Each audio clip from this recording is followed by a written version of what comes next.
Hi hello नमस्कार मंडळी, मी अश्विनी आणि तुम्ही बघताय आज काय विशेष. तर हा रविवारचा सेकंड हाफ मधला व्लॉग आहे. आवर्जून व्हिडिओ शेवटपर्यंत बघा आणि चॅनलला सबस्क्राईब करा.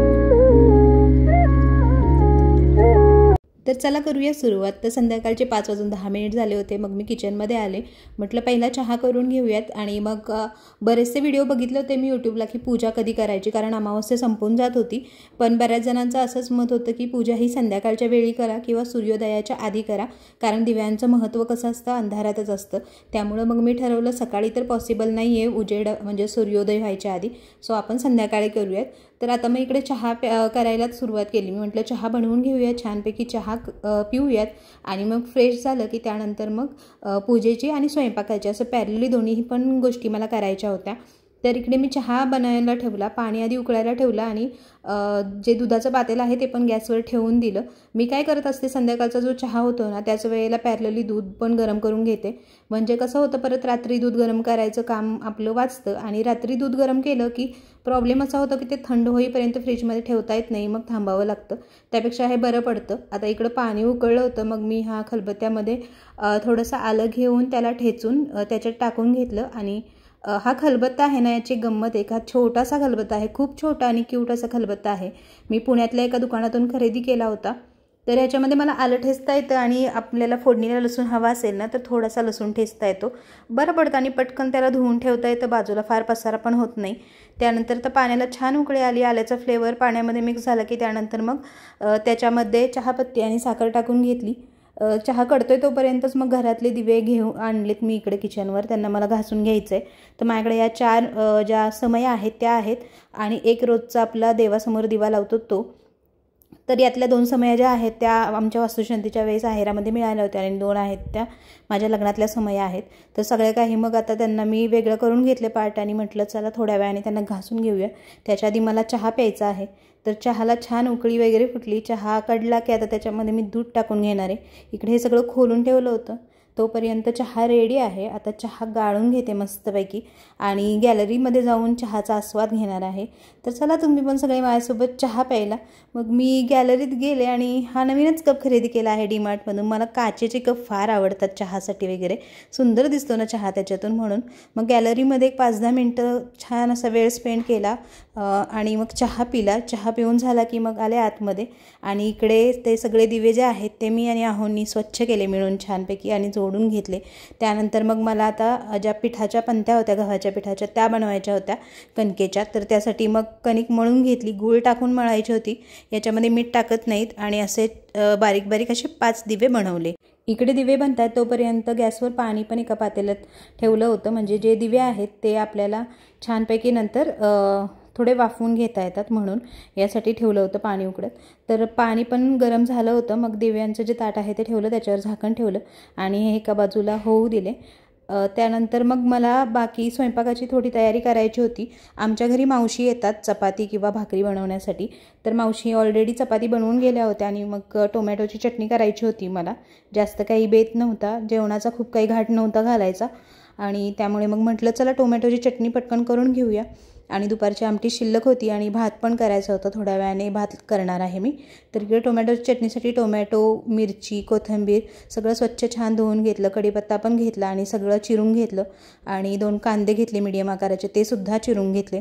तर सगळं इकडं आता चिरून रेडी आहे. त्यानंतर मला आता फोडणी टाकायची आहे चटणीला. आणि हे झालं की त्यानंतर मग पूजेची तयारी करून झाली की पूजा मांडायला घेणार आहे दिव्यांची. तर इकडे मग टोमॅटोची चटणीला फोडणी द्यायला मी गॅस सुरू केला आहे. पण माझ्या लक्षात आलं ॲक्च्युली की माझ्याकडं शेंगदाण्याचं कुठंच नाही आहे आणि टोमॅटोच्या चटणीमध्ये शेंगदाण्याचं कूट नाही टाकलं तर काही त्याला चव येणार नाही. त्याशिवाय ॲक्च्युली आमच्या घरात काही जमतच नाही कुटाशिवाय, आणि कूट अचानकच संपलं, माझ्या लक्षात नाही आलं. मग शेंगदाणे भाजायला ठेवले. इकडे तोपर्यंत जे दिवे आहेत आपले ते वाफवून झाले होते, त्यांना बाजूला ठेवून दिलं. इकडं तुम्ही बघू शकता आरवी आली आणि आरवीचं काहीतरी चालू होतं, तिने ग्रीटिंग कार्ड बनवलं होतं छानसं नवीन, ती मला दाखवत होती. आजकाल तिचं थोडं क्राफ्टमध्ये जास्त लक्ष आहे, दिवसभर काहीतरी बनवत असते कागदांचं ग्रीटिंग गोष्टी, यूट्यूबचे व्हिडिओ बघून तिचं सुरू असतं. तर ते तिचं बनवून झालं होतं, ती दाखवून परत गेली. आणि हा रवा मी चेक करत होते की बारीक आहे की मोठा रवा आहे, कारण मला प्रसादासाठी ड्रायफ्रूटचा शिरा बनवायचा होता. तर हा बारीकच रवा होता, मग ते ठेवून दिला किचनवर. म्हटलं थोड्या वेळाने बनवायला घेऊयात. तर इकडे शेंगदाणे भांड्यात काढून घेतले आणि त्याच पॅनमध्ये मग मी आता टोमॅटोच्या चटणीसाठी फोडणी देऊन घेते आहे. सगळी फोडणी वगैरे परतून झाली की नंतर त्यात टोमॅटो टाकायचे. छान अशी टोमॅटोची चटणी होते. तुम्ही मिरची टाकून करता की तिखट टाकून करता? मला आवडते तर खरं मिरची टाकून, म्हणून मी आज मिरची टाकूनच बनवत होते. सगळी फोडणी करून झाली. आता टोमॅटो त्याच्यामध्ये टाकून घ्यायचे आणि झाकण ठेवून भाजीला एका बाजूला होऊ द्यायचं. तोपर्यंत आरवी पुन्हा आली होती. लेकरांचं असंच असतं, आपलं काम चालू असलं की त्यांना बरेच प्रश्न वगैरे पडत असतात, मग त्यांना मध्ये मध्ये एंटरटेन करावं लागतं. ती येऊन गेली. त्यानंतर मग इकडं भाजी थोडीशी झाली होती रेडी. मग मी लास्टलाच त्याच्यात मीठ टाकलं. आता छान टोमॅटो स्मॅश झाले की कूट टाकायचं की भाजी रेडी. फार काही शिजवावं लागत नाही टोमॅटोच्या चटणीला. इकडं झाकण ठेवून दिलं मी एका बाजूला. तोपर्यंत म्हटलं चला शिऱ्याची तयारी करूया.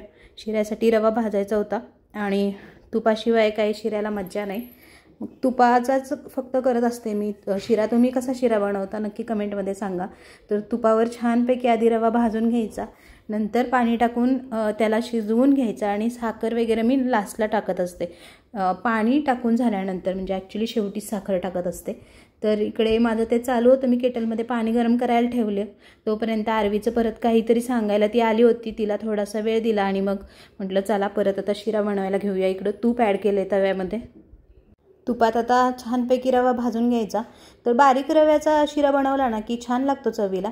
आणि अहो पण आले होते, ते मार्केटमध्ये गेले होते फुलं आणायला पूजेसाठी. तर ते पण आले आणि ते मला ॲक्च्युली मदत करत होते पूजा वगैरे मांडण्यासाठी. त्यांनीच बऱ्यापैकी सगळी पूजेची तयारी केली होती. मी इकडे प्रसादाचं वगैरे आवरेपर्यंत, कारण मग उशीर होतो नाहीतर. आणि आता मला थोडंसं काम वगैरे करायला वेळ लागतो, स्लोच होतं म्हणलात तरी चालेल. आणि मग ते मला विचारत होते काय तुझं कसं चालू आहे वगैरे. यूट्यूबबद्दलच काहीतरी आम्ही डिस्कस करत होतो की कोणते व्हिडिओज बघितले जात आहेत का, व्ह्यूज येत आहेत का, तू करतेस एवढं. तर मी त्यांना म्हणत होते होईल हळूहळू, आपण करत राहायचे प्रयत्न, कधी सोडून नाही द्यायचं, कधी ना कधी सक्सेस मिळतंच. तर इकडे मग रवा जो आहे तो पण झाला होता. भाजी चेक केली तर भाजी बऱ्यापैकी बनली होती आणि शिरा जो आहे तो पण आपला रेडी होत आला. आता शिरा शिजवून झाला होता पाणी टाकून. मग त्याच्यात आता मी साखर टाकून घेते आहे. त्यानंतर वरून मग तूप टाकायचं आणि लास्टला ड्रायफ्रूट्स जे आहेत ना ते टाकणार होते. तर ड्रायफ्रूट्समध्ये मला टाकायचे होते बदाम, काजू, पिस्ते. तर ते सगळं जे आहे ते मी खलबत्त्यामध्ये बारीक करून घेतलं. इथं आता शिरा रेडी झाला आहे. वरून छानपैकी तूप टाकायचं. वरून तूप टाकलं ना शिऱ्यात की फ्लेवर खूप छान येतो, मस्त वाटतं खाताना एकदम. आणि नंतर त्याच्यामध्ये टाकून दिले ड्रायफ्रूट्स आणि शिरा रेडी झाला. शिरा रेडी आहे. मग भाजी पण इकडे झाली होती बनवून. हे बघा इथे मी ड्रायफ्रूट्सचे काप टाकते आहे. तर मिक्सरला फिरवले तरी पण बरे वाटतात आणि असंही. आणि अहो बघतायत की कॅमेरा चालू आहे का, आईचं रेकॉर्डिंग चालू आहे का. आणि नंतर ते गेले निघून, म्हणाले मला घेऊ नको व्हिडिओमध्ये. पण मी त्यांना म्हटलं तुम्हाला ऑलरेडी मी व्हिडिओमध्ये घेत असते, तुम्ही माहिती आहेत सगळ्यांना. त्या पॅरललीच भाजी पण झाली, हे बनवून झालं. मोठा जो आहे तो आणि गॅस शेगडी पुसून घेतली आणि इकडे शिरा रेडी आहे. मस्तपैकी कूट टाकलं भाजीमध्ये आणि भाजी पण आपली बनवून झाली. कूट जे आहे ते डब्यात काढून ठेवलं. तर माझी कामं बऱ्यापैकी आटोपली होती आणि बाहेर पूजेची तयारी केली होती आहोनी. मग पूजा करून घेतली. इकडे बघा दिवे लावले छान सगळे मस्तपैकी कणकेच्या दिव्यांनी त्यांना ओवाळलं, प्रसाद वगैरे दाखवला. त्यानंतर मग आज लक्ष्मीचं पूजन करायचं असतं. तर आपल्या घरात जी लहान लेकरं असतात त्यांनासुद्धा ओवाळायचं, म्हणून मग मी आरवीलासुद्धा ओवाळून घेतलं. इकडे मी तिला ओवाळत होते, ती फक्त बघत होती काय करते आई म्हणून. आणि मुलांना पण ह्या गोष्टी कळल्या पाहिजेत म्हणून त्यांना आपल्यासोबत इन्व्हॉल्व करून घ्यायचं असतं. तर ब्लॉग कसा वाटला नक्की सांगा आणि चॅनलला सबस्क्राईब करायला विसरू नका. धन्यवाद.